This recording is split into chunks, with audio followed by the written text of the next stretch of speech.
every day, late at night, not okay.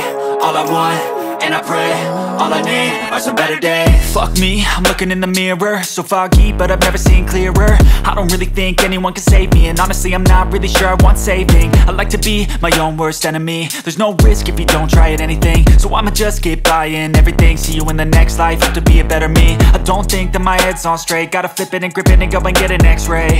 What's wrong with me? I just feel weight pushing on my chest and it squeezes till I suffocate. Better change my mindset, meditate. It's pretty cool that I'm alive and have better days. I could walk, see, hear, I should celebrate. Think I could change my mind, maybe elevate. Living life, every day, late at night, not okay. All I want, and I pray, all I need are some better days. Yeah, all I need are some better days. Cause all I want, and I pray, I believe in the better days. I'm kinda stuck between a rock and a hard place. Do I work hard or live at my pace? You're only young once, yeah that's all great, but I also want a future where I'm okay. Living life is doing lots of cocaine. Wait no, it's living with no shame. Wait no, it's sleeping in on Sundays. I guess it's different for each of us and that's okay. Well I just wanna be happy, how to get there? Glad that you asked me. I think it's different for everyone. Some of us need work, others need fun. Some of us need purpose to overcome, but try to do what you love when it's said and done. Cause there's